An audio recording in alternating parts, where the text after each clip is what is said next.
Hey, folks, welcome to the show. Happy Monday to everybody out there. Really glad that you are with us. So we have these new revelations.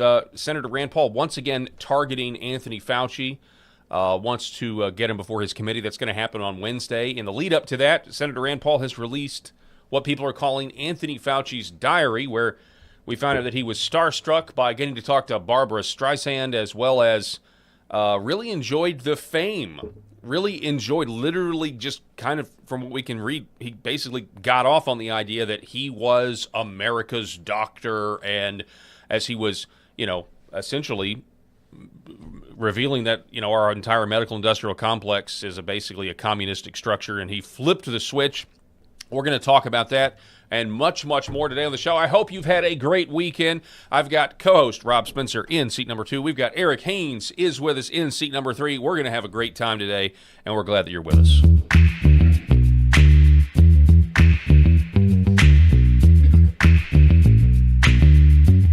The Paul Harrell Program.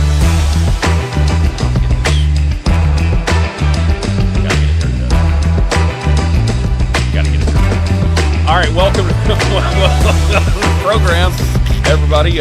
Broadcasting live from the state of Arkansas. We've got Rob Spencer, seat number 2. What's going on, my friend?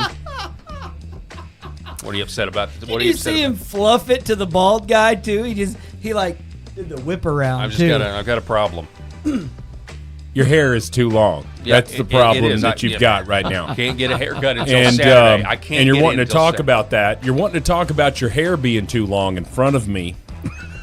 And I can tell you this. Are you? I don't give a damn. You know what? Don't care about your hair.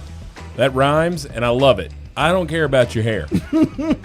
Flop it in the wind like you're some California surfer. Well, jerk. I didn't mean to offend. Didn't mean to offend. Hey, listen, if somebody is starstruck by Babs Streisand, I know, at this point, listen. Yeah, come on. What year is it? What year is this? This is not the 70s and 80s. I mean, I guess 90s. I don't know. I don't know when her era sort of ended, but Lord have mercy. Pretty ridiculous. Yeah. You know what? And it reminds me of the Pam Bondi thing, and how she enjoyed getting all those hits on Fox News and Fox News Barbie. But Fox News Barbie, she enjoyed it. She just loved it. And they will not. And I was just like, I'm not going to be able to get it out of my brain. They expected us. The whole Z yeah, every time. And she would say stuff like, "Oh, they expect us to, release the names of the children who were victims, and we were never, ever gonna do that." And I just, good grief, nobody wanted that, Barbie. Nobody wanted it, and nobody wanted to see Fauci as much as we heard him and saw him. Yep. Right? And he was. Listen, let's just be honest. What was he? He was the liberal Dr. Drew. He was a doctor in name, right? And Dr. Drew is incredibly smart. Like I have zero problems with Dr. Drew because he's on our side, and I agree with him on most of the stuff that he talks about. But Dr. Fauci was a celebrity doctor who was the highest paid person in government on the table, right? We know that Nancy Pelosi and Ro Khanna and all of these people, they're the highest people in government. But regardless, it's not a surprise. It's not a surprise that he was loving the fame. He's not loving it now because his legacy, quote, has been completely tarnished, and it's all of his own making. Yeah, 100%. We also have Eric Haynes with us in seat number 3. Eric, by the way, we want to tell everybody where Eric has been all last week. Eric was in what some people call Mordor on the Potomac, Washington, D.C. How was your trip to the how was your trip to Baltimore or D.C. or wherever you were? Great to be part of the conversation today. It was awesome. I had not been to D.C. in many years, and it's different. I'm just going to say that. President Trump talks about how different it is, and he's right.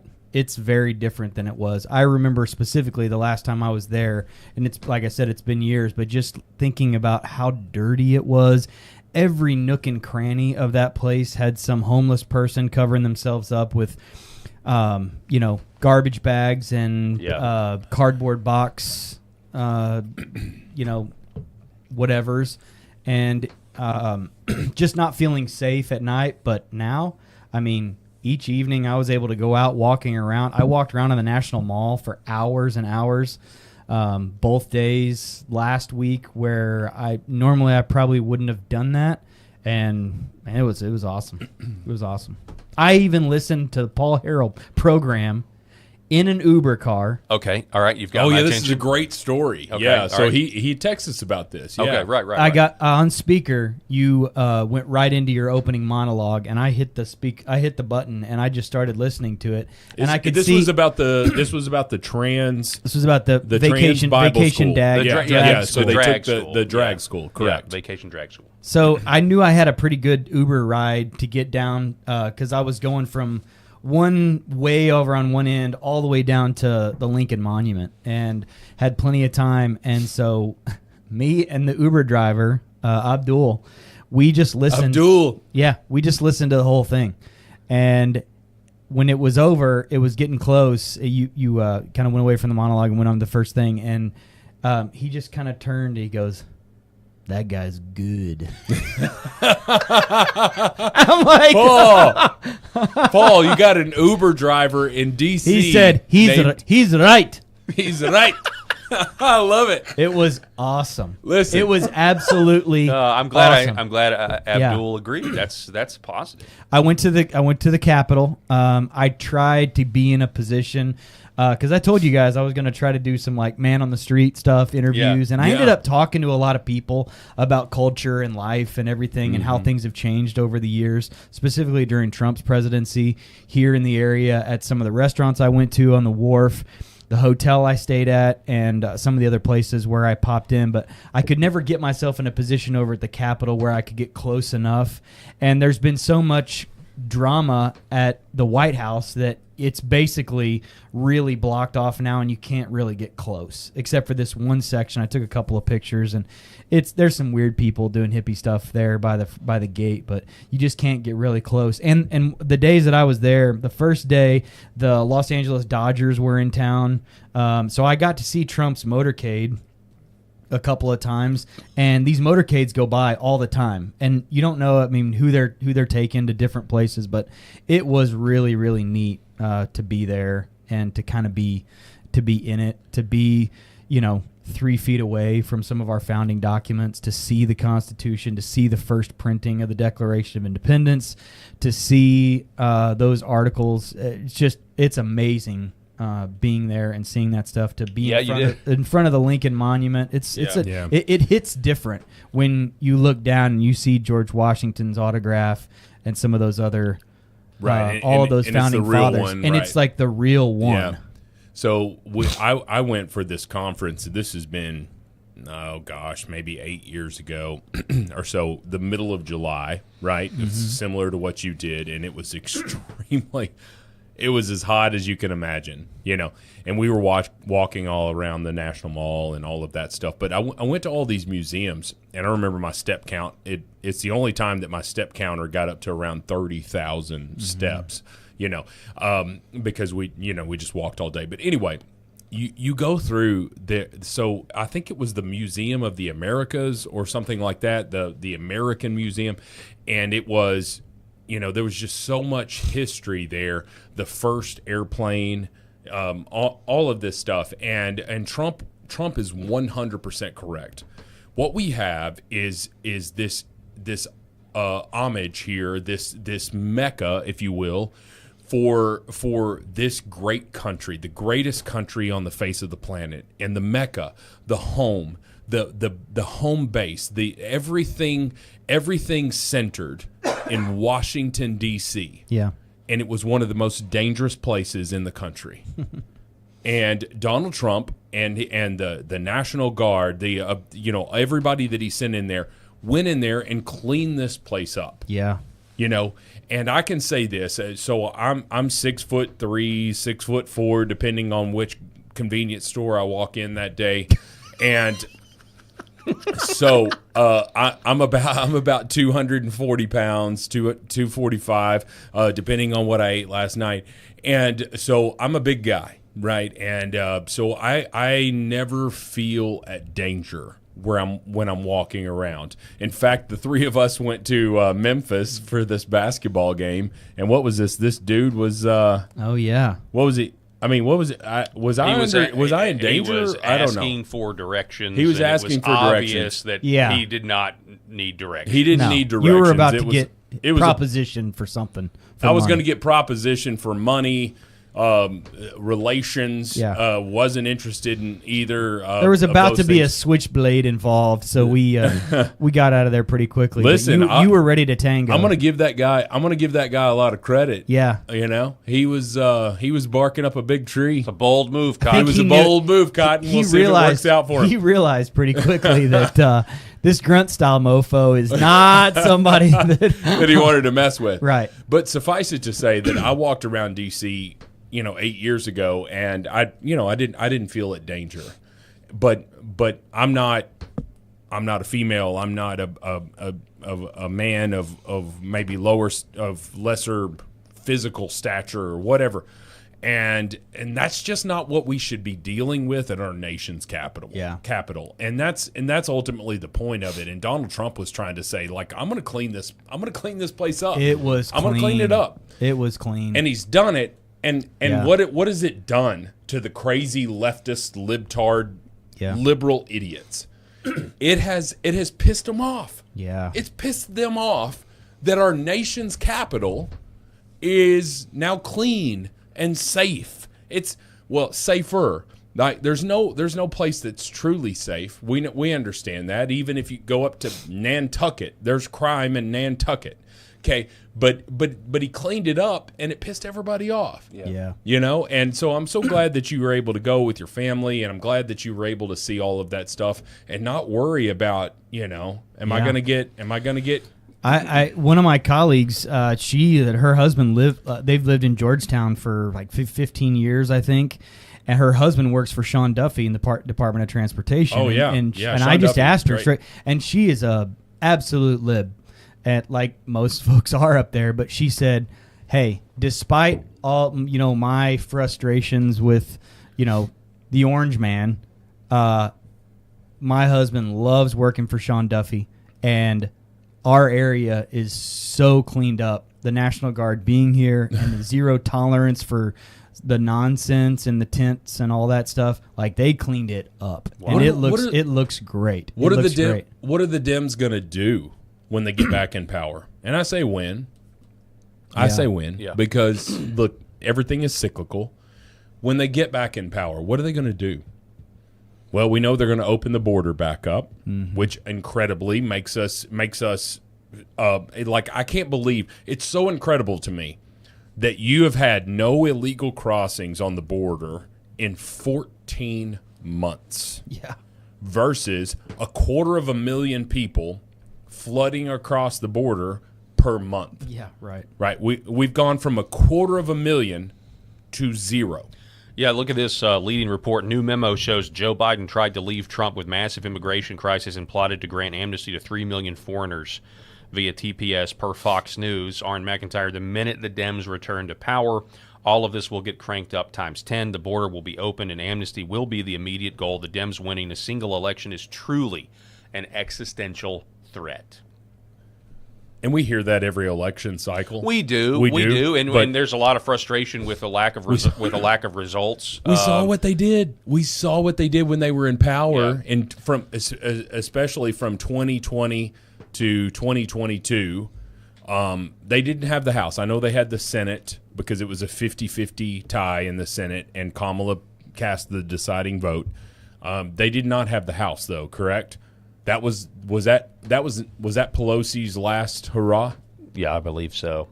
From 20 to 2022. Yeah, we were supposed to have this red wave, but it was a pink trickle. It was because of all the voter fraud that we know is absolutely Yeah, it was voter happening. fraud. Yeah, Yeah. I mean that was a big portion of it. Also, Kevin McCarthy's priorities, but Yeah, we could go down that rabbit hole as well. But I can tell you this: Ari McIntyre is a phenomenal follow. If you're not following him on X, you're missing out because he's incredible.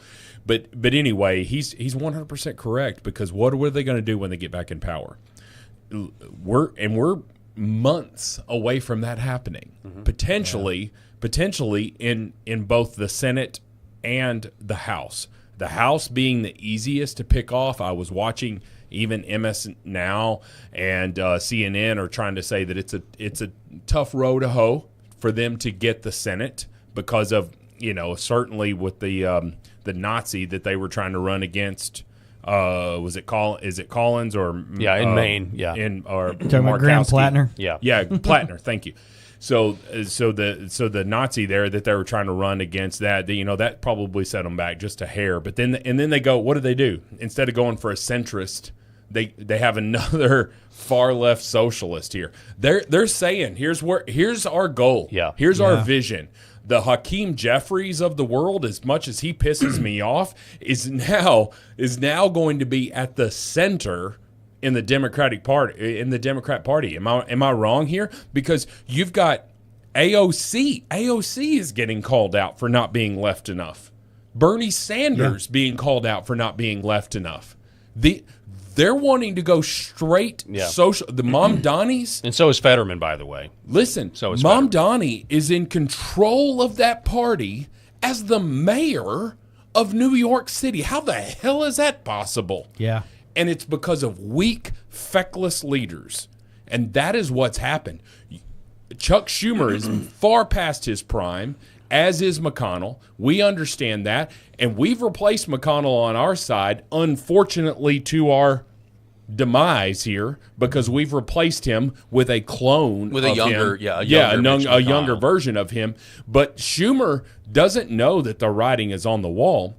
He is going to be replaced. AOC would normally just step into that, but she's not left enough anymore. When did that happen? I don't know, but here's just the other point. I really don't think the Republicans, running against socialism is going to be enough. I mean, that's my fear. Because people aren't afraid of socialism enough. Well, maybe that's the case, but I mean, in terms of people on the right, it's not like this is news to us. Most people on the right believe that the Democrats are communists anyway. And, I mean, that's at least what I believe. I believe most people already think that. So what would motivate people to turn out and vote would be more results of what we voted for as a party the last three presidential election cycles, 2016, 2020, and now. And so that's the issue. I mean, I see it. Like, I get that the goalposts are now being set up as like, well, look at what they're going to do when they get in power. The Republicans' problem, though, obviously, is what have you done since you've been in power? We have a SAVE Act that can't get passed. We have basic things that the vast majority of the country agrees on, like transing kids needs to be made illegal in the statutes, in the law, instead of just President Trump's executive order. They won't pass that. There are so many things that like the mass deportations, for example. I've got this clip of Tommy Lahren, of all people, on Fox News saying, DHS talking about 350,000 deportations. She's criticizing that number as being far too low when you think about the 20 million, or maybe, according to some estimates, 30 million. We've also got reports that now there's 50 million Americans are now foreign-born. Foreign-born people. Or there's now 50 million people in this country that are foreign-born, according to some reports.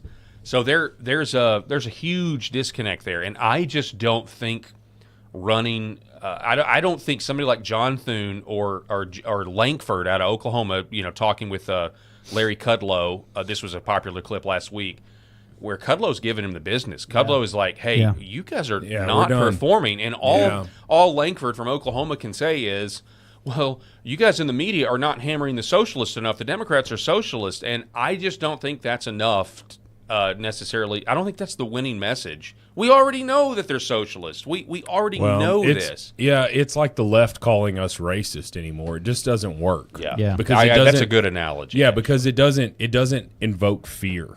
It doesn't really, because it's a watered down word. Socialism is a watered down word, and I truly believe that Zoran Mondani has been given marching orders to not crap the bed until November.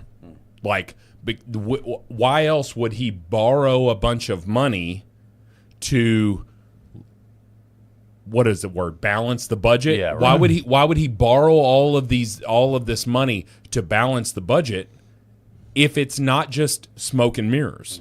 Yeah. Okay? Because there's no reason to do that. You've not fixed anything. You're in the first year. You're in your honeymoon.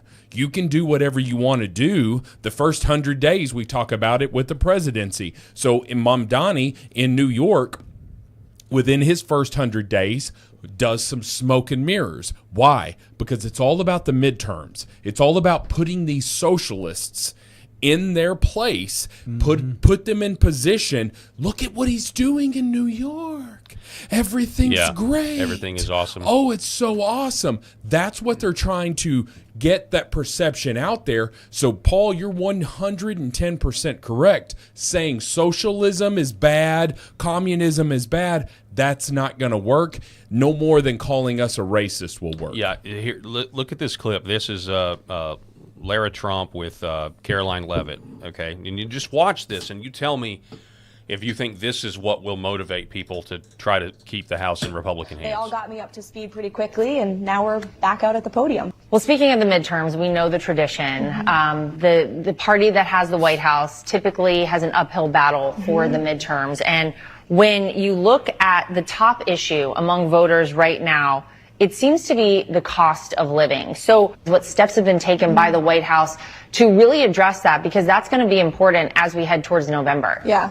Well, the president and the White House, we fully recognize that. And I would remind your viewers and the American people of who caused the affordability crisis in this country. It was Joe Biden and it was the Democrats in this city when they were in power. And President Trump took immediate action on day one to fix that with his overall economic formula of tax cuts, deregulation, and energy dominance. That's what this administration has been working on every single day for the past year and a half. President Trump and Republicans signed the largest middle-class tax cut in history. Every single Democrat voted against it. President Trump and Republicans created Trump accounts, where children who are signing up today, like my daughter, will have nearly $300,000 worth of savings in these accounts by the time they are 18. That is giving our children the American dream on a silver platter in the touch of an app, and Democrats are opposed to that. How could you be? You know, you look at the price transparency the president is doing in the healthcare space,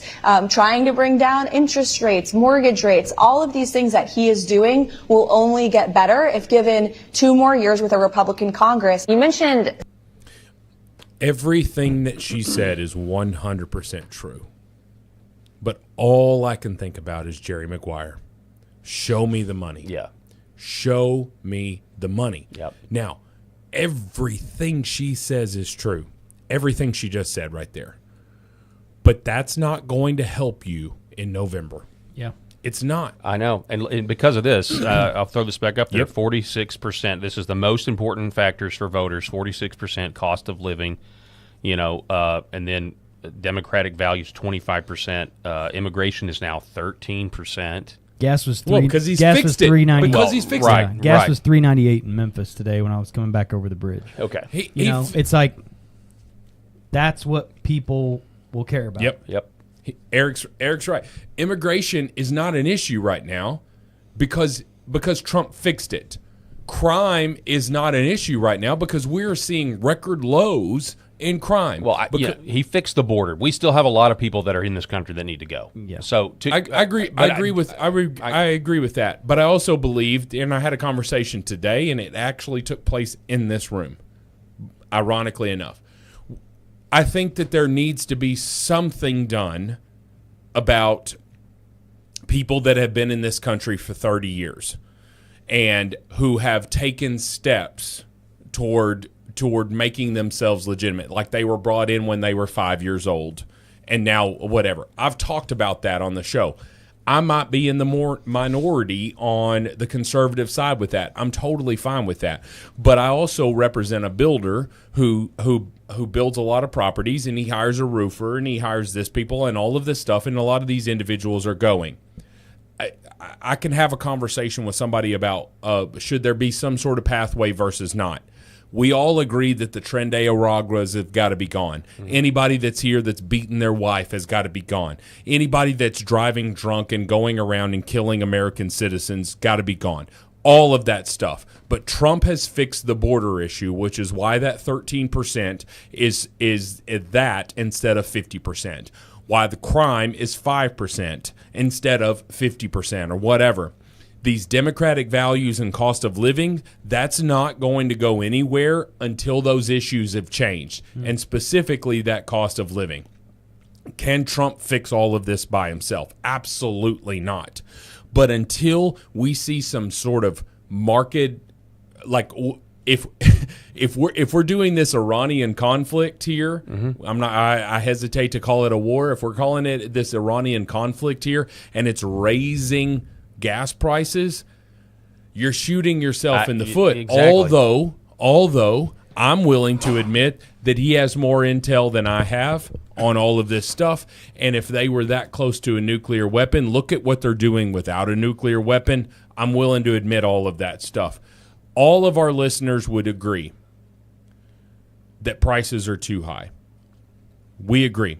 We also can agree that the Democrats were the major change in that, right? We saw when you look at the chart that goes up, and it shows the price increases in 2022, 2023, 2024, and then Trump's is sort of leveled off, and some of them have come up, right, over here. But you're just like, the Dems are cutting off that part of the chart. And they're just trying to say, well, look at what it's gone up since Trump. And it's like, wait a minute. There was exponential jumps during the 4 years of Biden. Again. But it's not going to fix anything exactly. Right. And in even to November. Go, and even to go and explain, hey, well, when prices go up, they never come down. Well, that's not an explanation, you know. We remember, and I keep going back to the first 5 months where we were all supposed to get Doge checks for all of the cuts that they were going to do, but then they didn't do. So we got to do something because I'm just saying, like, I don't, I want to be optimistic, like, right? I don't want to live under Democrat rule. I don't. Because what I think they're going to do to our families is going to be terrible. Well, Democrat rule is even worse when you consider the voter fraud here. When it's like, all right, well, if it's 51%, I mean, but we could go to. Let's just go. This was the title of the show was about Fauci. So let's just take Fauci. Anthony Fauci should be in jail right now. Right now. Okay. The auto pen scandal should not have been dropped by the DOJ. As far as we can tell, it was dropped. Okay. People selling pardons via the auto pen was a huge explosive allegation. Mm-hmm. Right. There are things that you want to motivate people, then you start putting these people in jail. But we haven't done that, and more so, we haven't gone after Antifa the way I think a lot of us thought we were going to. You know, you try to do the deportations in Minnesota, but you don't go after the people funding the operation first and getting them off of the streets, to where Alex Preddy and Renee Good wouldn't have even been there had you made the modern iteration of the Democrat Party illegal. Right. And I don't know if the reason that didn't happen is because they were afraid that they were going to, well, what if we do all that and then we do lose the midterms, and now all of a sudden they're going to go after the Trump administration or what? They're going to do that regardless. Yeah. So I think the fundamental problem, I see it, the way I see it is we have not used the hard power that they have, the hard political government power appropriately. That's that. Well, and this is a perfect example. When's the last time Republicans did that? I have no idea. I don't know that they ever did. I mean, not in our lifetime. It's always this mamby-pamby. We've got to, it's like that South Carolina state Senate president pro temp or whatever. When we were trying to get him to redistrict South Carolina immediately for this round, and he goes up there and says, guys, we need to keep James Clyburn seat because our country works best when we have a robust Democrat Party. It's like, what are you talking about? Yeah. At this point, no, No, it actually it doesn't. We don't It doesn't. want those ideas, especially from the most conservative, one of the most conservative states in the union. And it goes back to what I was talking about with Brian Norris last week. South Carolina is a perfect example. South Carolina has open primaries. Okay. Here in Arkansas, we have open primaries, and our governor, and the party apparatus is against closing them, even though there's county committees that have tried to do that.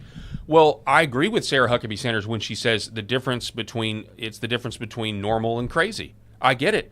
But in what world would you ever want the crazy people to be able to, who are not registered as Republicans, to be able to come in and influence a Republican primary? Yeah. That is crazy. Well, Okay? it's what we're seeing in places like Oregon, where a guy is specifically running in a Republican primary with the same name, so that he can confuse the electorate. Are you talking about Alaska or Oregon? Was it Alaska? You talking about I Dan thought it was- Sullivan? Yeah, it was the Dan yeah, Sullivan. yeah. Alaska. Yeah, it was Alaska. Sorry about that. I never have gotten to do that. There's a Well, that makes more sense because I was like, my mind was like, how could a Republican get in Oregon anyway? Because I'll of just all go ahead the and tell you guys, and people in Arkansas, you'll get this, but there's a state senator in Arkansas, a friend of mine named state. named Dan Sullivan, right? So he is a lot of, and because we're from Arkansas and our abbreviation is AR, people get a lot of times we'll get that confused with Alaska, even though theirs is AK, right? So I know for a fact that he's gotten hate from the everybody hates people him. in Alaska when he's like, dude, I'm from Arkansas. Well, in Alaska, there is a guy, there's a guy named Dan Sullivan who is running against Senator Dan Sullivan. Yes. And so I really wanted to do this. I wanted to have our Dan Sullivan on. Talking about the three title Dan Sullivan. because there's one headline out there that's like Dan Sullivan runs against Dan Sullivan, and I just thought, in here to talk more about this, Yeah. Dan Sullivan. Here's Dan Sullivan. It would be so great. It'd be so great. But what they're doing is specifically trying to confuse the electorate. That's my overall goal. My overall point. And what they're saying is, all right, here's what we're going to do. We're going to confuse Republicans so that we can import our Trojan horse, right? We're going to bring in this Trojan horse, and we are going to see if we can put them in that place. Well, guys, that's what they're doing in the open primaries, to Paul's point.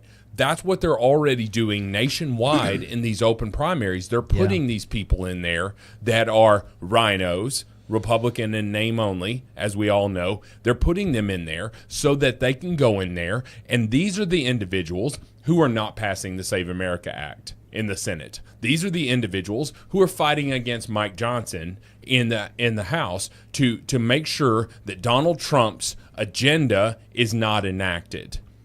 We have one strong, big piece of legislation in 2 years, right? The big, beautiful bill. Now, there's a lot in there. There's a lot of positives that should not be pissed on and say, oh, that's all they've got. There's a ton in that. Yeah. But my gosh, man, you had all three chambers here. I say chambers, but you had all three sections there. You had the House, you had the Senate, and you had the presidency. We should have been able to correct all the BS that happened under Biden in 4 years. You should have been able to correct it in 2 years. And I will never forgive John Thune for it. Even if he comes to the line and says, you know what, I was wrong. I'll go ahead and pass that Save America Act. We're gonna find the votes. We're gonna do whatever we got to do. Even if he comes forward, there's no forgiveness for it because there's going to be states that challenge it right now. Yep. We all know Immediately. if that thing passed tomorrow, there would be states challenging it, saying, "Hey guys, can't do it in time. We've already got primaries going, guys. Yep. We can't do this. We cannot. There's going to be so many injunctions and court cases that stop it, and it's all John Thune's fault." 100%. But Mike Johnson, my gosh, you can rip on Mike Johnson all you want to, and I disagree with him on some things, but you can rip on him all you want to. But that man is doing President Trump's agenda. He's trying everything he can to put forth the people's agenda. The reason I call it the people's agenda is because it was overwhelmingly voted for in 2024. And John Thune, you can get the hell out. That's what I say, because you don't care what the people voted for in 2024. You don't care. You are pissing on everything, including the American people who put you in this position. Yeah. Kiss my rear. Well, and it's the, the filibuster thing is also just like the huge problem because, if for some reason, we all know. If for some reason the Dems were to take the Senate, they're going to get rid of this thing immediately. I don't think they're going to take the Senate. Dems, but it's going to be, there's filibuster is a thing of the past. I mean, it's really frustrating. You can't really talk about this without talking about the war in Iran, because that's the big distraction here. That's the big quagmire, and this is a huge problem. Right, sure. And there's a lot of people that are even now saying, okay, well, President Trump at this point, if the Dems take the House, you're going to have basically 2 years of a lame duck presidency. We know they're going to try to impeach him again and everything else. It's going to be impeachment. This is going to be the is that same what you old want, thing American people? over is that what and you over. Want? And you could even say right now it feels like, and I know. I want to be optimistic, right? But I also just want to be honest. Like I don't see November working out too great for us, even with the redistricting that we did, which I thought was certainly appropriate. Well, certainly it'll help. But, certainly it will help, and maybe by maybe we get there, and the left, the left is just still so despised, and you have we have ICE at polling stations to make sure that illegals don't vote, and you can somehow crack down on mail-in voting. But again, without the SAVE Act, that's going to be very difficult to do. I don't know, man. Like I'm not too optimistic on it. I don't mean to be black-pilling, but well, okay. Tell me this: the three of us here, give me one thing, one reason you think we would win the midterms. That's a good question. Give me one thing that just says no. That's what's going to carry us. And I say win the midterms because we got a razor thin margin in the House. Here's I why. think we'll keep the Senate. I think because for so many years Democrats fleeced Americans into thinking they were moderate, and then Obama did it, Biden did it. The minute they got in office, they shifted hard to the left, and that's the way their administrations were.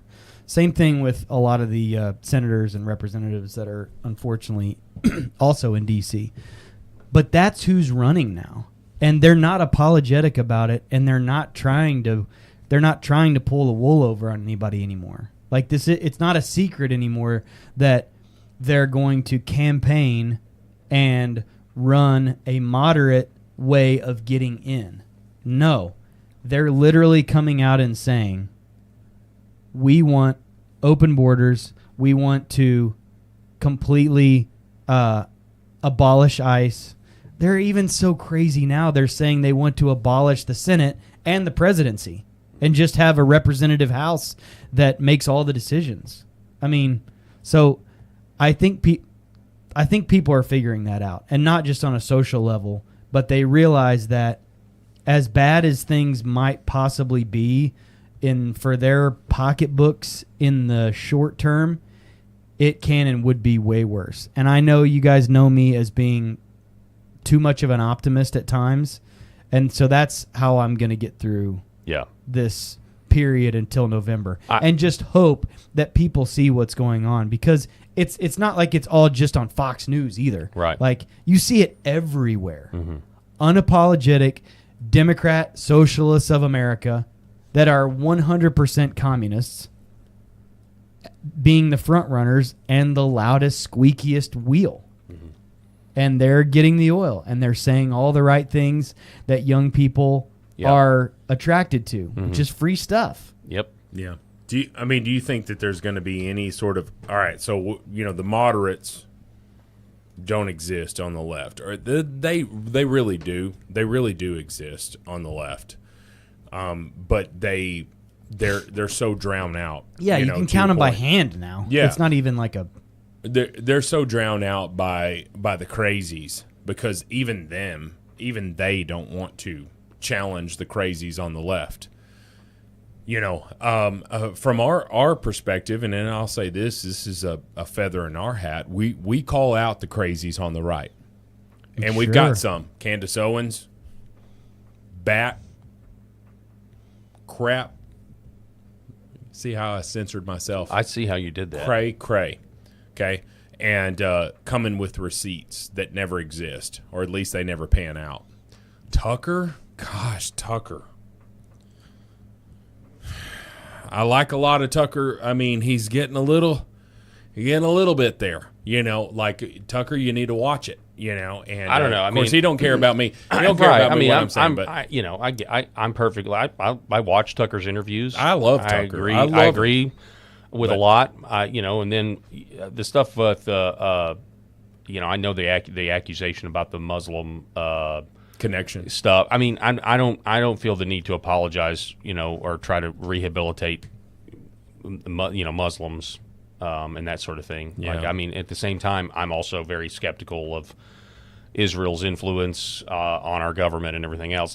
Which exists. Yeah, we understand it does. that. It does. But J.D. Vance, literally, J.D. Vance said so. Yeah, he and that's said the other everybody. thing. And what's funny about all this with the Iran war surrounding Israel and everything else, the interesting thing about it is, Matt Walsh had an actually good tweet about this. I actually do have an answer. We want to circle back to what we can do to win the midterms. I have an answer for you. Okay. But Matt Walsh, I want to ask when those of us who oppose the war on the grounds that it would lead to a long and drawn-out quagmire can expect an apology from the many on the right who screamed at us and called us panicans and traitors, but I won't ask that because I know the answer. That's kind of the way I feel when we were at the height of this, and everybody was, there was a new list of people every day to quit listening to anathematize. And I'm like, guys, and when President Trump himself comes out, this was now 4 to 6 weeks ago at this point, at the height of it, when we're trying to get them to quit bombing Lebanon so we can get some sort of peace agreement, and he calls Bibi effing crazy. And I think he was speaking to a lot of us. Yeah, well, that's what I'm saying. President Trump said it, and he's not all of a sudden for Muslims taking over the world. And he's also not anti-Semitic by criticizing Bibi when he says you don't have to knock down a building every time you're trying to go after a terrorist. You don't have to knock down a building and kill a bunch of families, in Beirut, which is exactly what has happened. So President Trump himself took that position, Netanyahu which was the position of a lot of people on the right that President Trump admittedly criticized, including Tucker. So yes, it is a quagmire. I think that Trump has gotten under Tucker's skin, and Tucker is going a little too hard at it. But look, let's just be honest. Is Tucker going to go to the polls? I don't know what state he's in. Do you know? I actually do not. It's up to New England, right? I think he lives in Maine. Maine, yeah. Maine. Okay. So do you think that Tucker is going to go to the polls and cast his vote for anybody that's other than a Republican at this point? I don't know. He may just not even vote. I don't know. We're just maybe blindly speculating now. But that's ultimately what my point is. So Matt Walsh and the Jesse Kellys and all of these people that may disagree on some stuff, all of that stuff, are we going to go to the polls, me, you, Eric, all of us, are we going to go to the polls and we're going to vote for the left about this stuff? Yeah, no. No, we're not. But we can have some disagreements on the right, folks. It's the only coalition party that exists. We're the only we're the last beacon of a critical thought about the way things are supposed to go. Yep. We can have some disagreements over here. We can have that. We need to quit throwing each other under the bus. We need to quit saying you're not a Republican, you're a rhino. Kissinger, he's a rhino. I think Liz Cheney. Yeah, well, she's not even in politics. I right? get it, but I'm just trying to say, if I'm trying to come up with some names of some people that are true rhinos, Kissinger was never a Republican. Okay, he was never. He was one of the few people that were constantly going after Donald Trump. Okay, anybody that voted for the impeachment, either 1.0 or 2.0, you are not a Republican, in my opinion. Okay, that's just my opinion. Maybe somebody could prove me wrong, but I can say this: we have so much diversity on the right. And it's not skin color, it's not religion, it's not all of that stuff. It's diversity of thought. We have that on the right. We've got to quit throwing each other under the bus here. I disagree with Tucker on a lot of stuff. There's one person in mainstream Republican conservative thoughts that I agree with. I don't know that I've ever disagreed with him on anything, and that's Matt Walsh. That's just me. Personally, Eric might disagree with some of the stuff on Matt Walsh because Matt Walsh goes hard against some stuff, and he worked for Ben Shapiro. Paul, you may not agree with Matt Walsh. Anyway, you get what I'm trying to say is we've got to quit throwing each other under the bus, and we've got to coalesce around each other and say, hey guys, we've got a common enemy, and it doesn't have an R after its name. Yeah. And it is that far left at this point. Yeah. This is what I think could win the Republicans the midterm. They just need to take ads like this. This is an old ad for an S10 You starring. sent this. This is so great. This is so great. Starring Shooter McGavin. Hey, listen. If you were alive in the 70s and 80s, get ready for some nostalgia. Literally, great feeling. You just need to play this exact ad for a Chevy S10 and put "Vote Republican" on it. I think that may be the only shot. That's the all you only need. shot that we have. A while ago, I made myself 3 promises. Never wear a tie, work for anyone, or be any place I didn't want to be. That's why I drive a Chevy S10 4x4. It lets me work, play, haul, go to dinner with Kim, or fishing with Sue. You know, if it doesn't fit in my Chevy S10, it doesn't fit in my life. Who's Kim?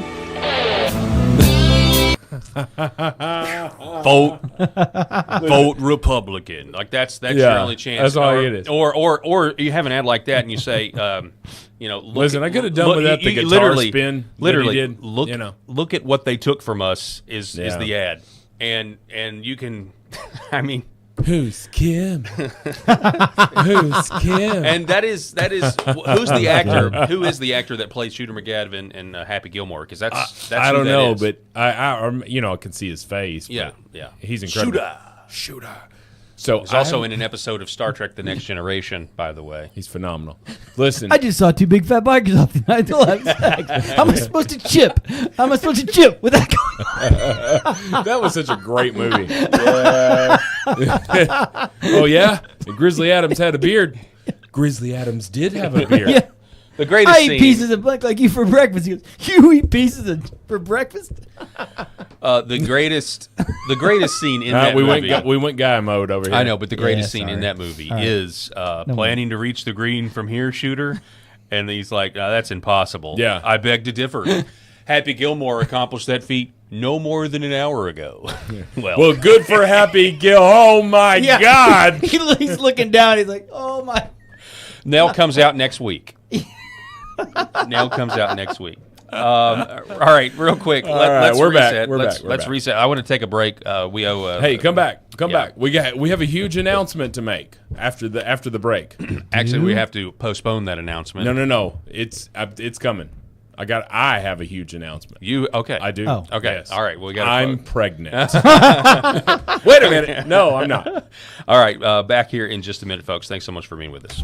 For centuries, light has been used to heal.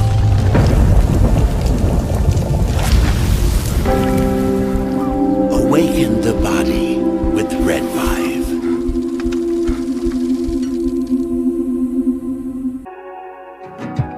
Why is Red Vibe different? What sets it apart? What sets us apart from the standard red light panels? This is a medical grade device, and what that means is the red light bulbs and the near infrared bulbs have very specific wavelengths. If you think about the wavelength as the medicine, the 635, the 670, the 810, the 850, those were specifically chosen because those are the most powerful effectors of the cells. So those specific wavelengths, when they get into our body, when they affect our tissue, They spike energy production, they help with nerve pain control, they increase stem cell counts. There's very specific mechanisms that those specific wavelengths work at, and that's the medicine. So if you think of, say, medicine as an Advil or a specific steroid or a blood pressure medication, the wavelength is the medication. The other part of that, whenever you take a medication, is dose. Right? So you have the medication. So if you take 1 milligram of Advil, and the average dose of an Advil is 200 milligrams to 800 milligrams, it's not going to work. That doesn't mean the medicine's bad. It just means you didn't take enough. Right? And so even if you have the right wavelengths, first you have to have the right medicine, and then you have to have the right dose. And to have the right dose, you have, in light therapy, you have to have enough energy. So you have to have a powerful bulb. The LED bulbs, or light-emitting diodes, have a specific wavelength, and that wavelength is the medicine. And the wavelengths that have been studied and published on that are the most powerful in affecting healing and the changes that we want to see with our bodies and our health are the 635 wavelength, the 670, 810 nanometer wavelength, and 850 nanometer wavelength. Those are all going to affect the mitochondria, the cytochrome C oxidase, and affect those powerful long-term changes and affect that downstream pathways. And that's what you get with Red Vibe devices. The highest efficacy, the best wavelengths, concentrated to help your health. MyPillow's second annual mega sale is finally here. Get our patented premium MyPillows that adjust to your exact individual needs to give you the best sleep of your life. When I got MyPillow, I'm asleep almost immediately. I stay asleep at night and I wake up more well-rested in the morning. Now for the lowest price ever. Kings, $19.98, Queens, only $18.98. And Giza Dream Bed Sheets, the best sheets in history, for as low as $29.98. Lux Pure 6-piece towel sets, towels that actually dry you, what a concept, now only $39.98. And our made in the USA mattresses and mattress toppers as low as $99.98. So go to mypillow.com or call the number on your screen. Use your promo code to take advantage of our second annual mega sale. But that's not all. Order right now and we'll ship your order absolutely free. This is our family dog, Bubba. He is a Shorty Jack Russell, and he brings a lot of love and laughter into our home. We just want to thank Pet Club for making healthy food and treats for our animals. Bubba has been on Pet Club food for a little over a year now. He really likes the Sequoia dry food, and then I put a scoop of the Sequoia wet dog food in there with some hot water and stir it up, and he absolutely loves it. And he likes the mush puppies, but his ultimate favorite is the antlers. Those keep him busy for a really long time, and he really likes them. It makes us feel really good that the food and treats that we give him have healthy ingredients in them because we want him to be around for a really long time. Our previous dog was a lab, and his name was Titus, and we fed him in bulk, and we would just get his food from the big box grocery stores. And unfortunately, that food wasn't very healthy for him, and he ended up getting cancer and passing away. So we didn't want to make that mistake with Bubba, so we were really fortunate to find Pet Club and find some really healthy food for him to eat. So we would just like to thank Pet Club, and we just really appreciate the healthy food that they make so we can keep this guy around as long as we can.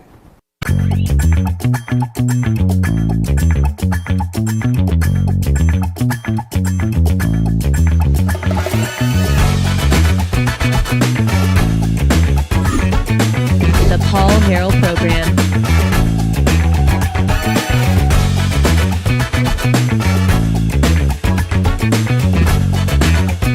All right, folks, welcome back to the show. We really appreciate you being with us. I want to remind everybody out there that the Paul Harrell Program is powered by the Healing Veterans Project. You can check it out right now. This is something that we started that is actually, we're gaining a lot of traction with this, and we really do appreciate all of your support here. Healing Veterans Project. You read it right there. We're lighting the path to wellness. This is a nonprofit charity for veterans that we were just trying to do one simple thing, and that's get veterans red light panels that they cannot afford. These are prescribed by a doctor. And the VA, obviously, the VA does good stuff. We don't want to just, totally trash the VA, but they are very quick to provide, medicines or opioids or Vicodin or whatever. But they don't want to provide funding to pay for these medical grade devices that can help veterans with all sorts. I mean, you've heard me talk about, photobiomodulation a lot, which is what red light therapy is.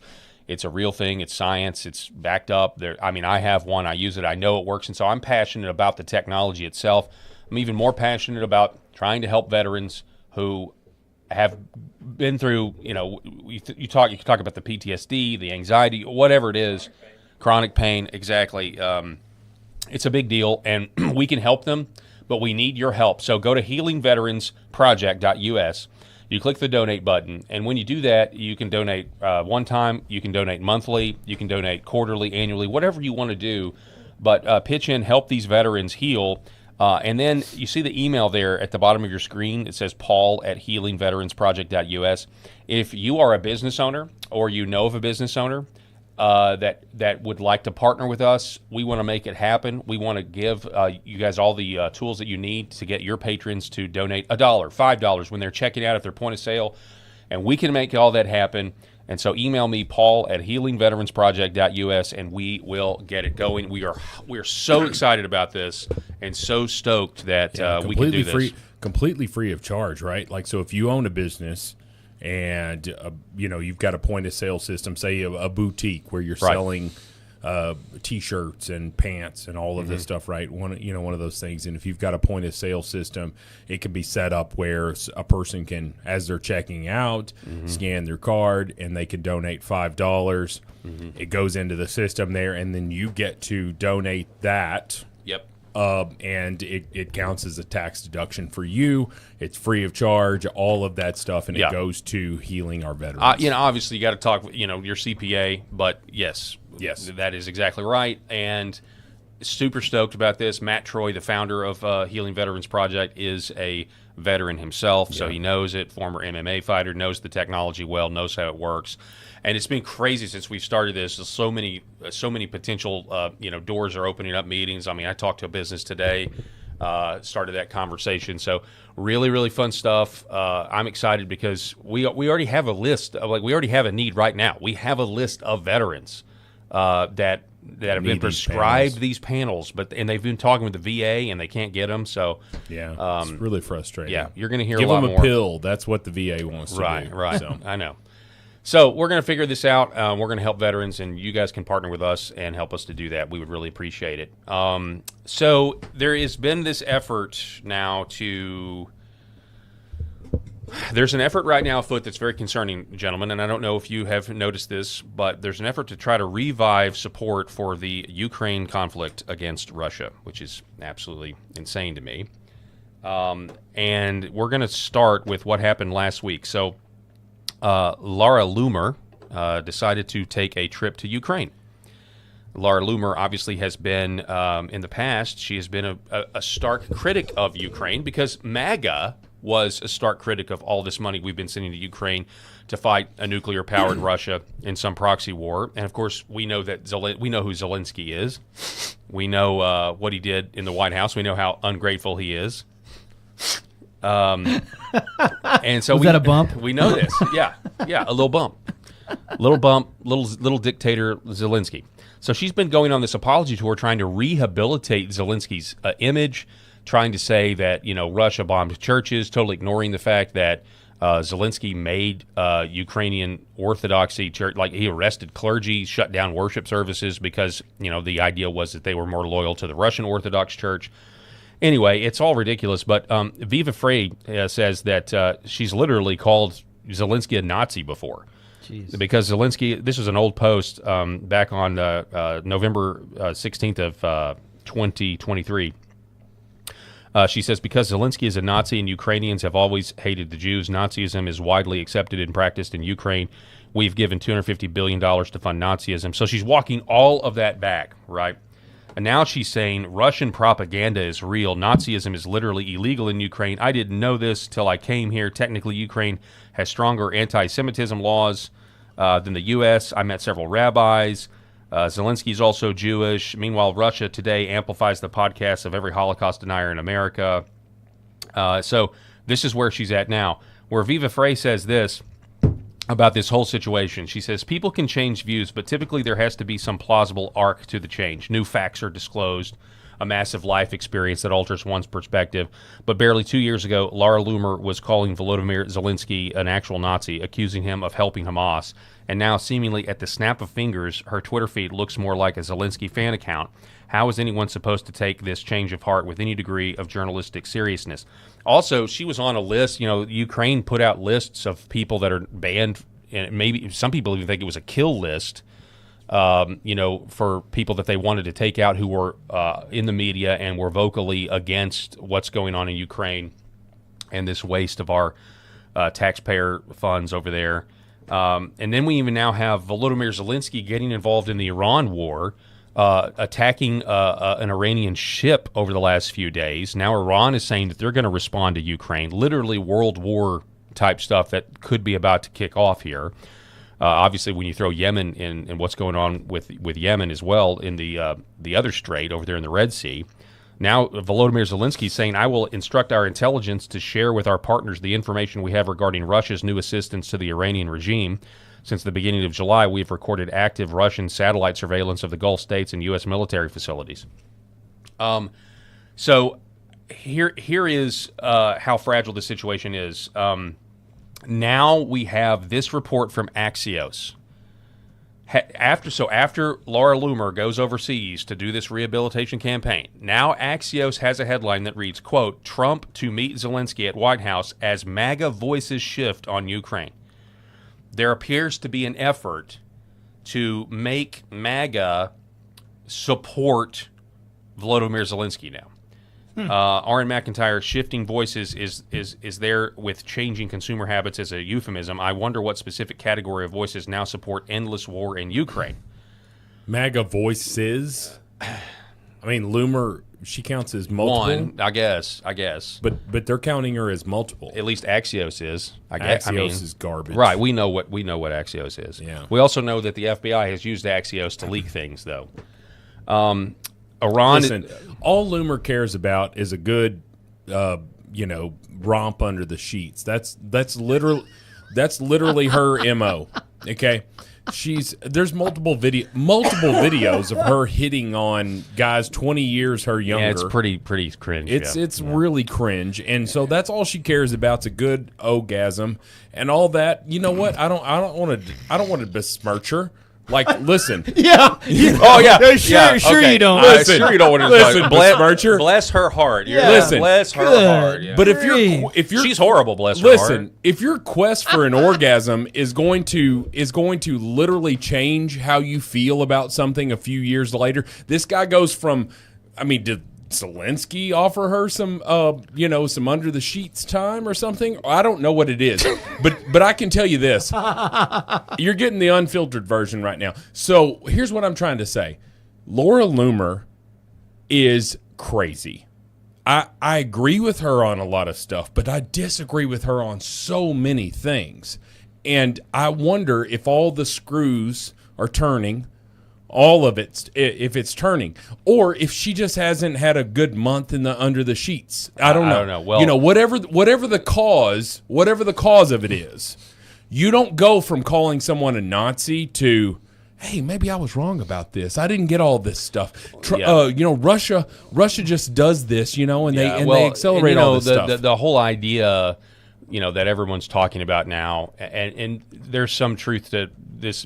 If you don't like somebody, they're a grifter and they're being paid to say what you don't like. Like that, you can go too far with that.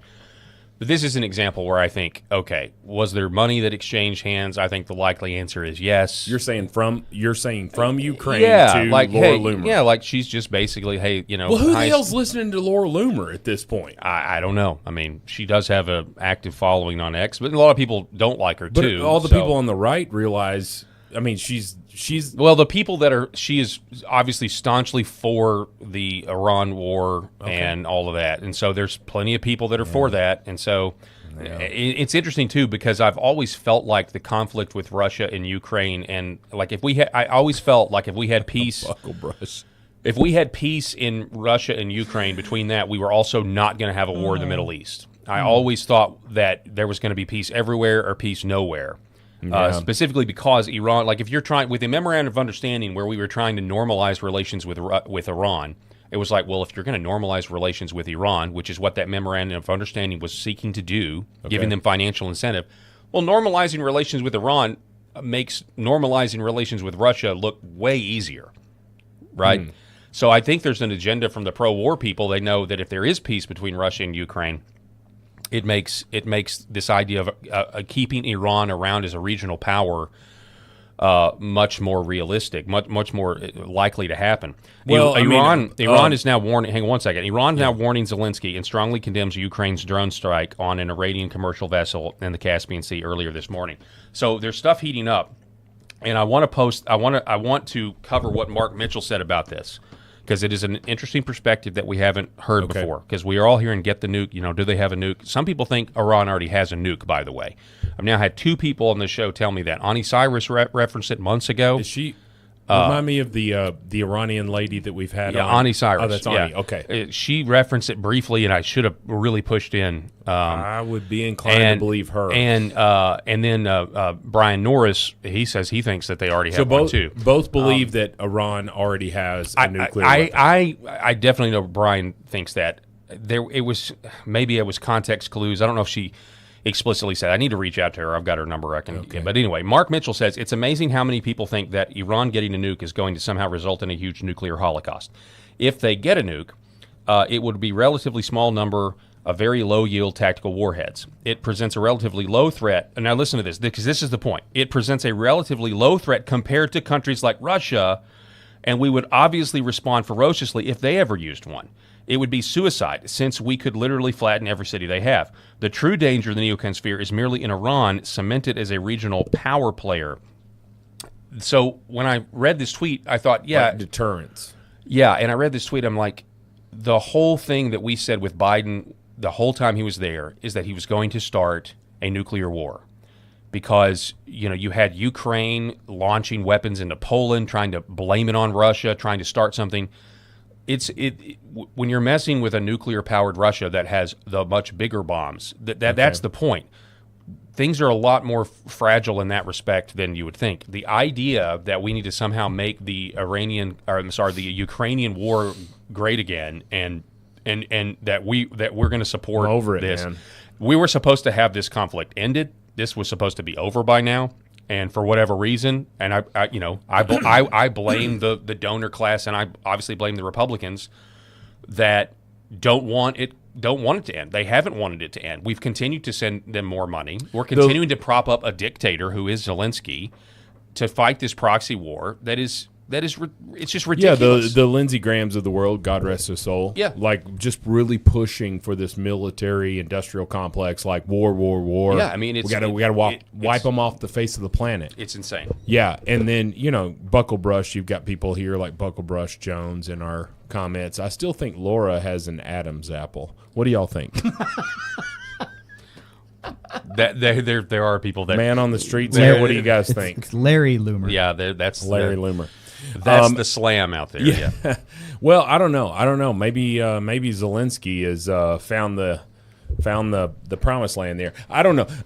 But I can say this, guys. No American, in my opinion, for the most part, on the right, wants us involved in Ukraine. Maybe I'm wrong about that. Am I wrong about that? I don't know. Maybe I am. Phrase that. Okay. Again? No American on the right. I mean, there are people on the right, I would say. Okay. Well, then I'm wrong about it. But let me just say this.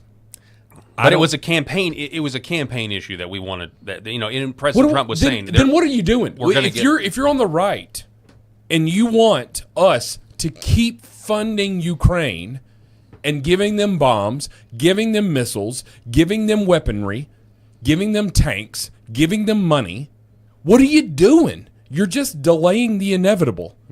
Putin, get and take what you want.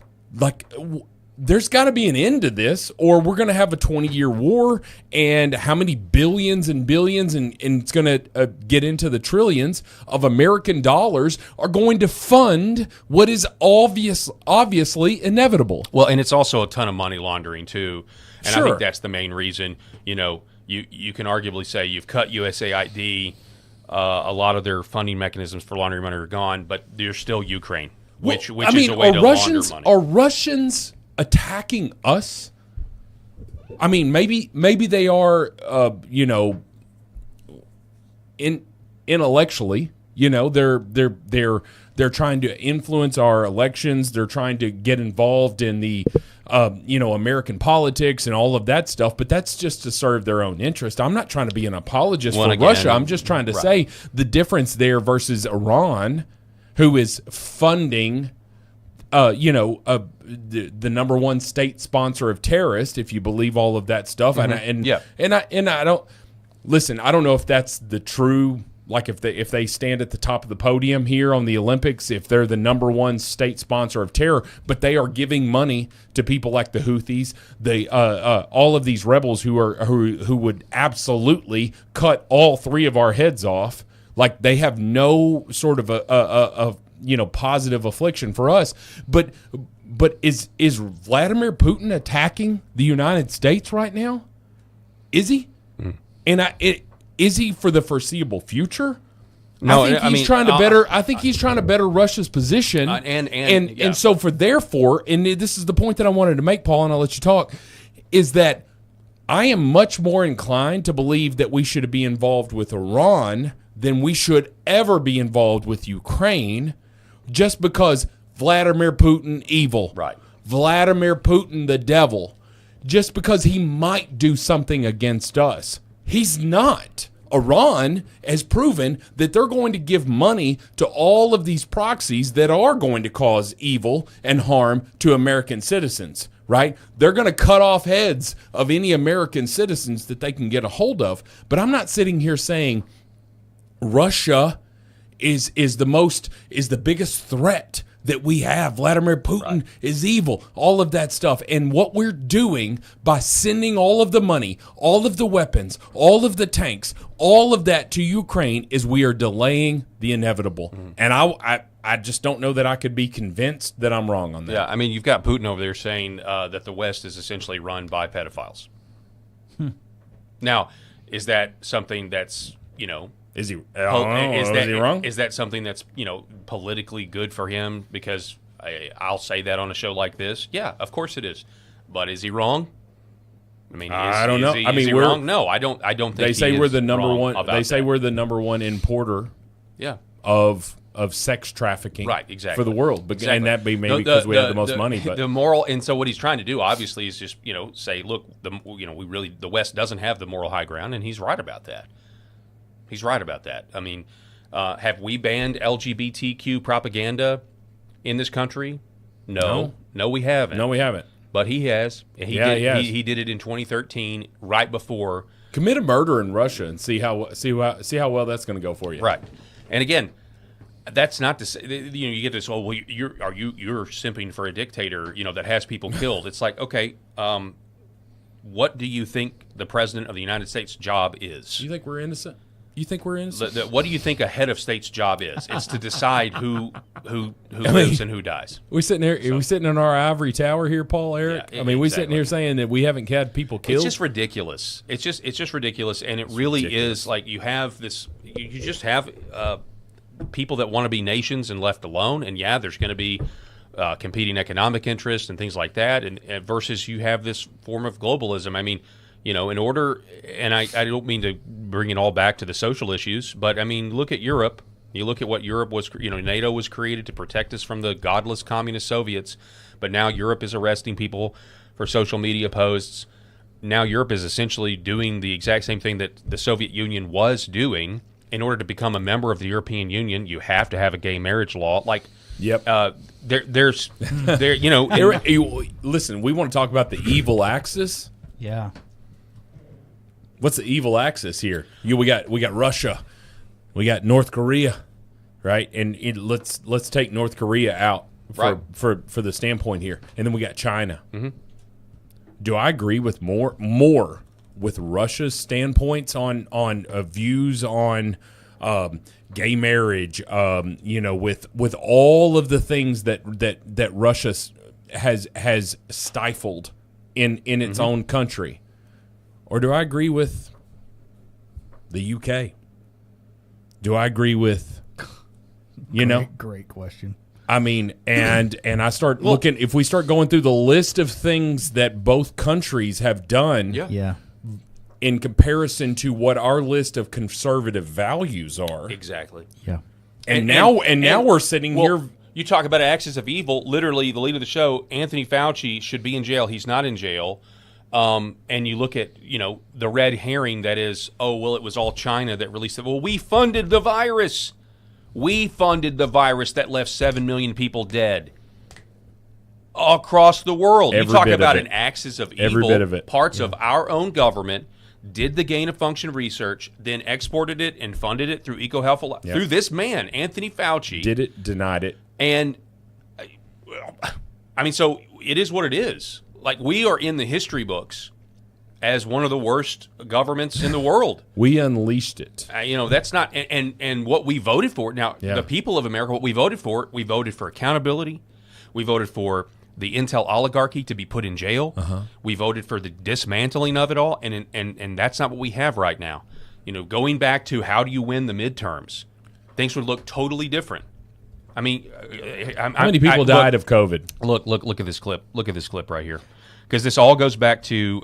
died of COVID or died because of COVID? We could go down that rabbit hole all we wanted to. That's right. So if you want a statistic, we're gonna have to peel that onion a little bit, because I can tell you what I saw in hospitals all across the region was people dying with COVID, but being not counted dying as because of COVID. Yeah, being counted. Right. So my dad will always forever be a COVID death, even though he had a massive heart attack. He was COVID positive when he died. Right. And so that's always going to be that. But were there people who legitimately died of COVID? Yeah, after they were pumped full of remdesivir because Anthony Fauci wanted people to take remdesivir. So however many people that were, how many people that was, like, put those up against the number of deaths caused by Putin or other dictators, and then say, how evil is Anthony Fauci? Exactly. How evil is that person? Versus, you want to sit here and tell me that Anthony Fauci is less evil and less destructive than Vladimir Putin? How the hell am I sitting here advocating for Vladimir Putin? But I can tell you this, Anthony Fauci deserves to be in prison at the very least. Yes. He deserves to be in hell, from my opinion, and I can't make that decision. Only our Lord above can make that decision.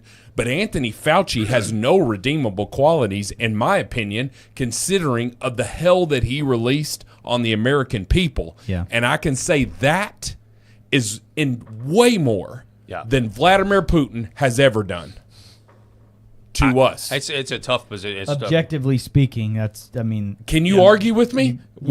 You'd have to have facts to back. You'd have to have facts to back it up. And you want to look at the death toll of American citizens by Anthony Fauci. And it goes versus it's even worse, the death toll, and it's even worse if you go back to the AIDS epidemic, because there are people to this day that believe that the medicine that he forced it on the people with AIDS back in the 80s actually killed them. Just like remdesivir. Got me defending Vladimir Putin about some stuff. I was going to say. Yeah. But if you want to compare him to Anthony Fauci, if you want to compare him to Anthony Fauci for American deaths, we're not even close, man. Yeah. We're not even close. I know. And the left, they are Saint Fauci. They're wearing Fauci for Halloween. They're wearing Fauci costumes for Halloween. They would love that man. They would praise him at the altar of St. Fauci. On the midterms with the war and this whole thing, whether it's Ukraine, Russia, Iran, Israel, the United States, here is a guy by the name of Sid Rosenberg over the weekend And this is what he was saying needs to happen. We've got to finish the war. And the idea is essentially is like, yeah, I mean, we have now people advocating for essentially massive loss of American soldiers' lives in order to take out Iran. Sure. I want you to listen to this. And again, I don't think this is a winning message for the midterms. It is inevitable that President Trump is going to have to do what he doesn't want to do, which is go in there with this massive all-out attack. There's no other way to stop this. There's no other way to win this war. So, again, he's trying to do the best he can. He's a very nice man. I love President Trump. He doesn't want people to die. He really doesn't. Okay, he's a nice man. But there's no other way to end this. Once you start this, Midnight Hammer was great. Epic Fury was great. Once you start this, there needs to be a finish. And the only finish is complete surrender by the Iranians. I hate to say it, but complete annihilation. Well, now that sounds like Wow, you're at, Sid. you want to nuke, you want us to nuke them. Which again, if that happens, we lose. Sid. We may win, but we lose. Yeah. If we wake up and Rob and I, you and I know he said annihilation, but I gotta doubt that he means nuking a country of civilians. Yep. But going after all of their military on the Strait and on Karg Island or whatever, like I think you will find some folks on the right that would definitely be okay with that, to put a rubber stamp on this thing, because we all know, and we talked about it on this program, when the MOU was signed, we all three sat here and said, that's not worth the paper that it was written on. And we can't, we can't go along with taking a victory lap when that was signed, because it means nothing. Yeah. And that raises an interesting point about that. I've been meaning to say this. We're 150 days into the war, and while we don't have boots on the ground yet, thank goodness, we need to pull out and come home. In my opinion, taking Karg Island, that will require massive loss of life in our American troops. It'll be Why? Horrendous.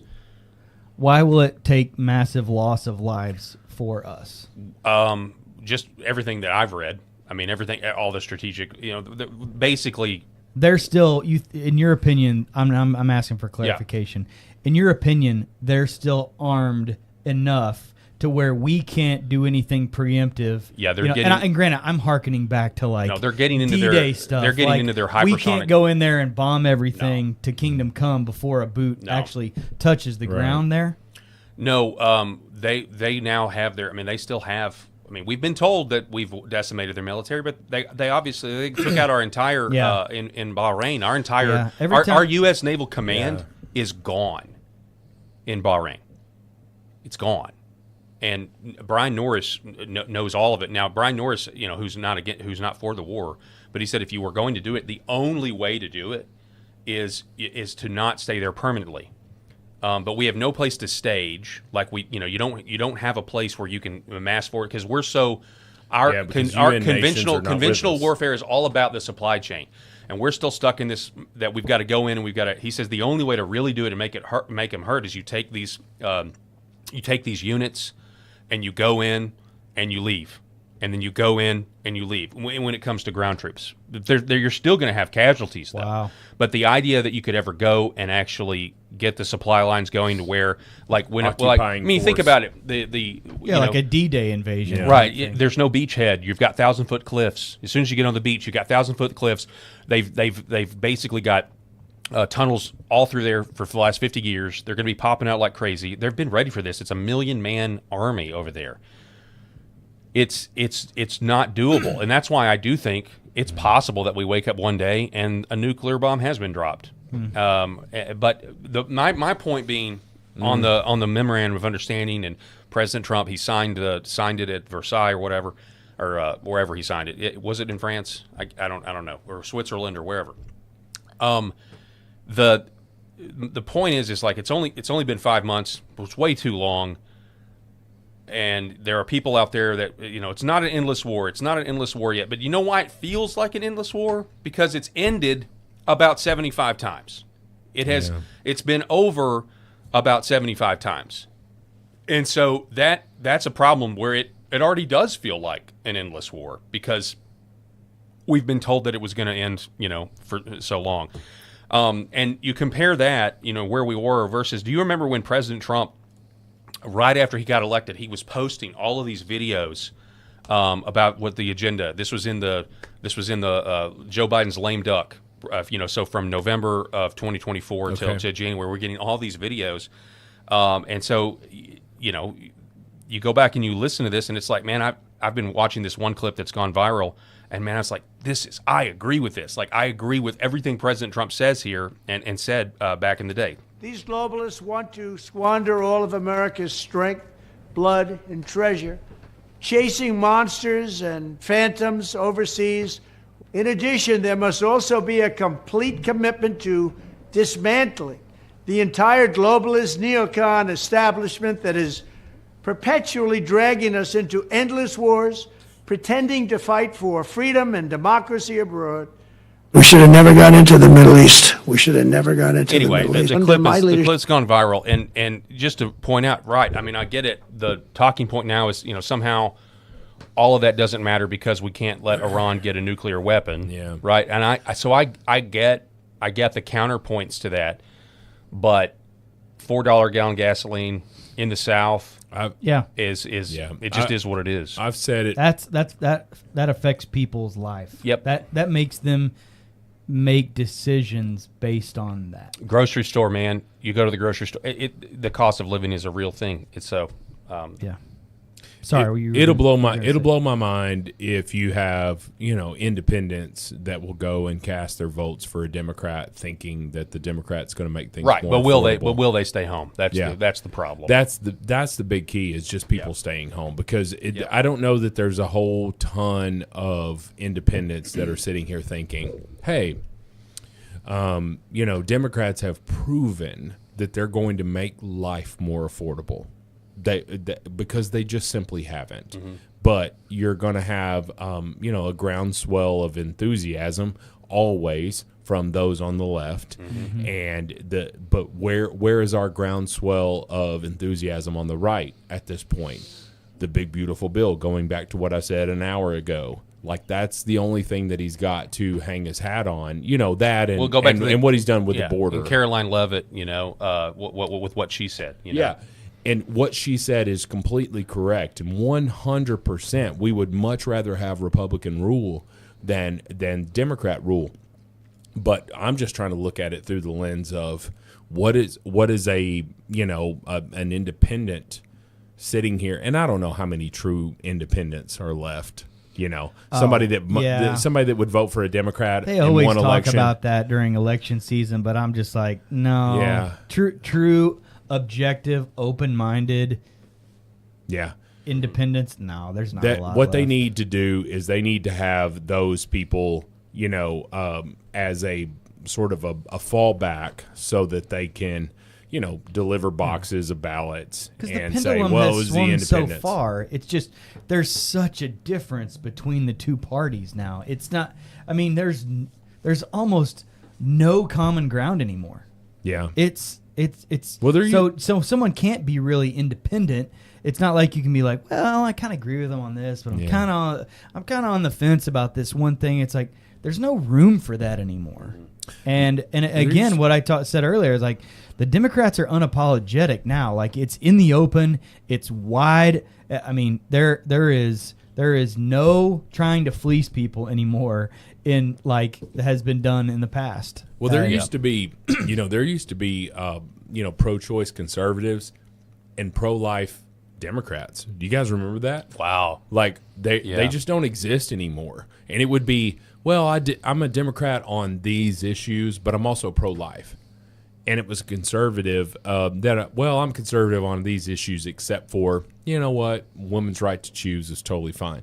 So I do remember that stuff existed. And I don't know when that stuff changed. I want to say it was Obama's second, definitely Obama, like his second term.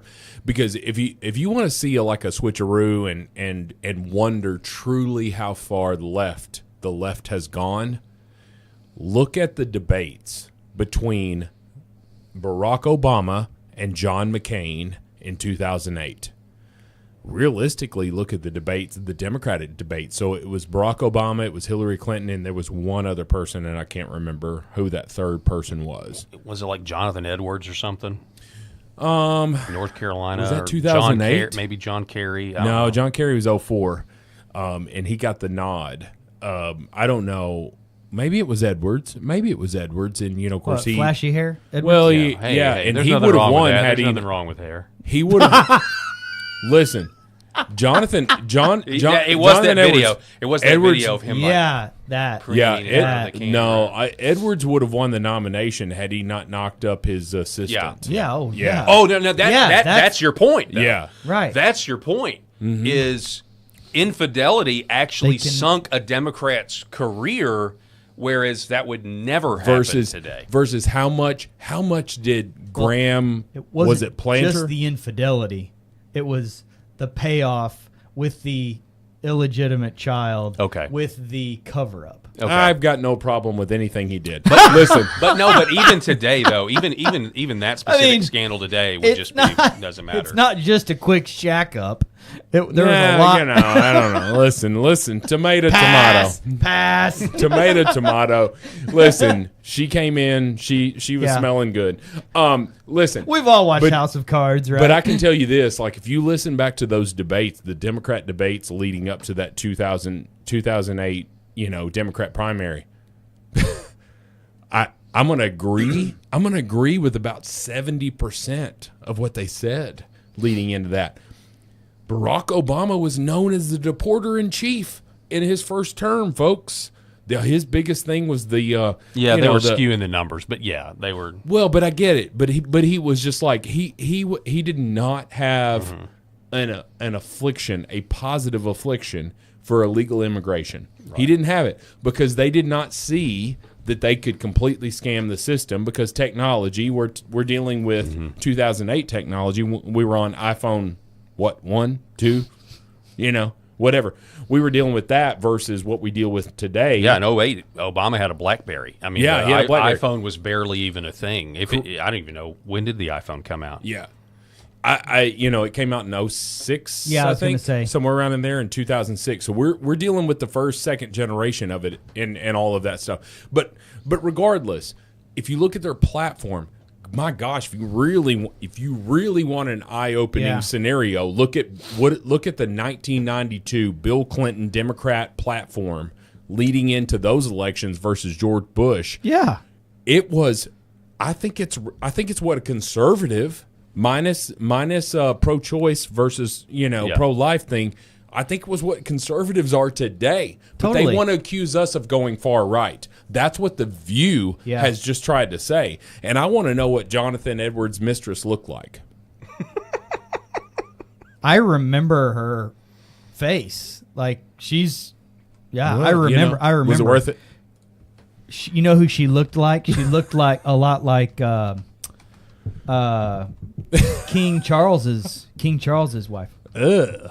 Ugh. Not the 70-year-old virgin. Ugh. I said virgin. Version. Ugh. Yeah, it was just John Edwards. Yeah. Extramarital affair. Yeah. Well, let's see what she looked like. What was her name? Riley Hunter. Yeah, Riley Hunter. Let's see. Let's see what she looks like. Looked like. See. Give me a no. She's 62. Give me a 2008 version of her. That's some actress. Give me a. That's a Riley Hunter, the actress. Yeah, I don't know. Wait, no. Go back up and look over to the right. Up to the right. That is her. That is her. Yeah, so she's an actress. Yeah, I want to see what she looks like. That is her. Just go. Put that R in there and then do 2008. Okay. Hang on a second. Gosh, can you type? Let's see what she looked like. Yeah. So that's what she looked like. And she went on Oprah. Here, I'll throw it up full screen. Hang on. I don't know. I wouldn't sell the farm for that. Yes, this is what I hate.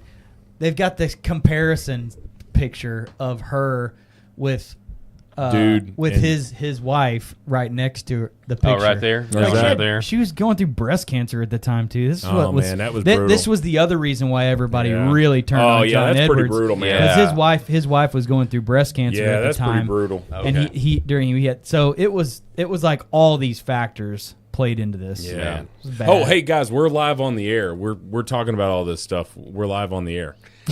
Hey, what? Sorry about that. Didn't guys, you have we an forgot. announcement? You were going to give us an announcement. Did you forget what it was? You know what? I'm going to save that for tomorrow. Okay. How about that? All right. Because this is a lengthy discussion, and well, here's this. We're going to I need your feedback. Shift on it, gears for a little bit. Over in Sacramento, people are saying that the Democrats. I sent you this, didn't I?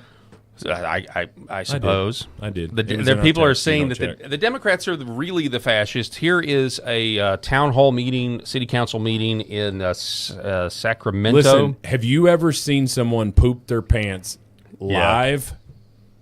You're about to see it. Oh, let's say sorry. Here it is. We should go over this disruptions thing because if we want to ban somebody in the future, like to in fact actually take them out, we have to point out and specifically say who's being banned. We're going to say it's DIARIES. We can't do that. We can't. I spent my first 6 months going through this. I wanted to give people like probation. Like, you can't. Yep. Holy cow. Yep. Unfortunate that she's wearing a white. No, go back to the very end of it and see if you can pause it as she looks out at the crowd. Okay, right there. Yeah, that is. She just filled those white pants. She filled it with poop because she just crapped her pants and realized that the jig was up. Yeah, so for those of you that can't hear, they're literally discussing how to ban speakers illegally, really with just some sort of, I don't know, Soviet-style rule. Sanctuary City Council just got caught scheming to ban its own citizens from speaking. Yeah. And you hear this guy, the mayor, Kevin McCarty, is like, I've already tried that. We can't do it. I can't City do attorney says we can't do it. We can't ban them that way. So, that is... that's what Democrats do. Yeah, they don't believe in what do Republicans freedom do? of speech. What do we do? The Charlie Kirk thing. You disagree with me the most? Mm-hmm. Come to the front of the line. Yep. And then we also have this from Blue Lives Matter. It says, we hate to call out cops, but... When you're wrong, you're wrong. A Midland police officer pepper sprayed a seated citizen inside City Hall who was requesting paperwork. And it's a female police officer, mind you. This interaction is so painful, but this is what happens. This is what we're seeing happen in the UK all the time. Yeah. And it's a lot of times, there it's also male officers. But this type of stuff is infuriating to me. Get your hands off of me. I'm going to spray you because I will. You do what you feel is necessary.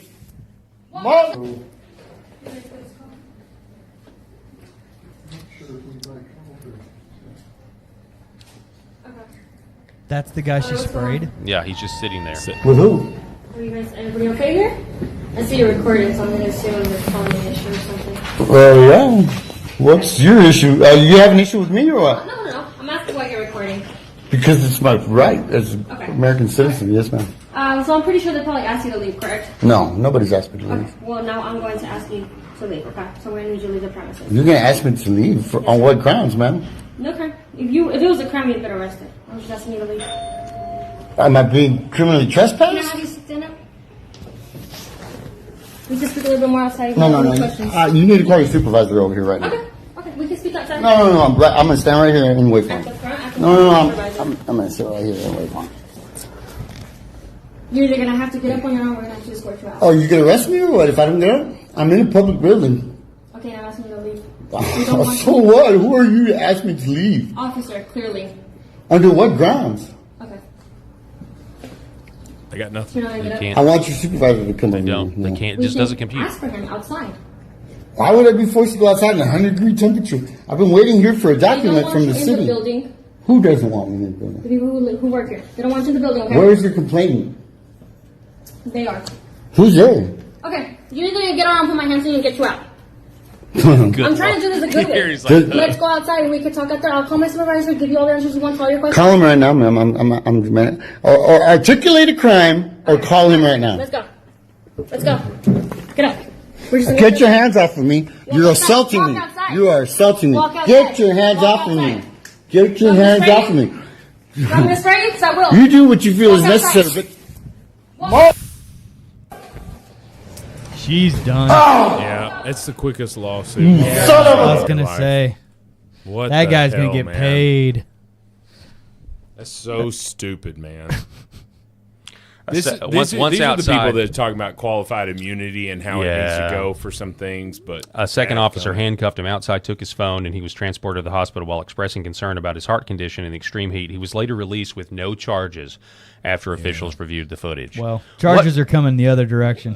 What in the world? Like, I guess it's just it's so frustrating. Why can a police officer not be charged with assault at that point? Yeah, I don't know. Honestly, because that's what she did. Like if I walked up to Paul, Paul, if I walk up to you right now with some pepper spray and I didn't have the legal authority, right, because I'm not a police officer. Yeah. This person had the legal authority, in quote, but she has to be able to articulate a crime, and she would also have to be able to articulate that he was completely resisting arrest and that was absolutely necessary. Because what's her next step from pepper spray? Yeah, shooting him, taser, then shooting. Yeah, you're talking about folks. We're really, really close to what African Americans talk about in saying, "Hey, we can't get a fair shake here, because of this and that."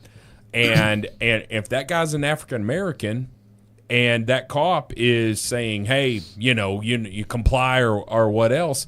Like, guys, I'm as pro police. I've got a Blue Lives Matter flag on the back of my truck right now, just a few feet from us. I'm as pro-police as you can be. But I'm not going to give up my rights. I'm not going to give up my constitutional rights. Yeah, he was there because I'm pro-police. He was there trying to get a document from the city, and somebody didn't like it. Maybe they didn't like he was filming or something, and then you get the cop involved. It's public and there's this area. psychological, where you've got the bad guys, you've got the civilian, and then you've got the a-hole who must be dealt with. And in a cop's mind, this is like a psychological thing that happens. And he, at that point, he was doing nothing wrong, but the cop designated him. Okay, Sonu Fanu, not African American, black. There you go. Black. Okay, I get it. But what I'm just trying to say is that's the mentality. Now, they take it way too far. And I'm not complying. And you're like, wait a minute. You don't mean you have to give me your license and you were pulled over for speeding? Yeah, you got to give me your license. All right, we're out of time. Eric, thank you so much for sitting in. We really appreciate it, sir. Great conversation today, gentlemen. Always God loved bless it. you. Glad to be with y'all, as always. Yes, sir. Folks, that's all the time that we have. Yes, sir. See you tomorrow. That's all the time we have for this edition of the Paul Harrell Program. I want to give a shout-out to our sponsors, Healing Veterans Project, HealingVeteransProject.us, also Red Vive Health, New Horizon Real Estate, Gateway Sight and Sound, Pet Club 24/7, and Sherry Chiropractic. We'll see you guys tomorrow.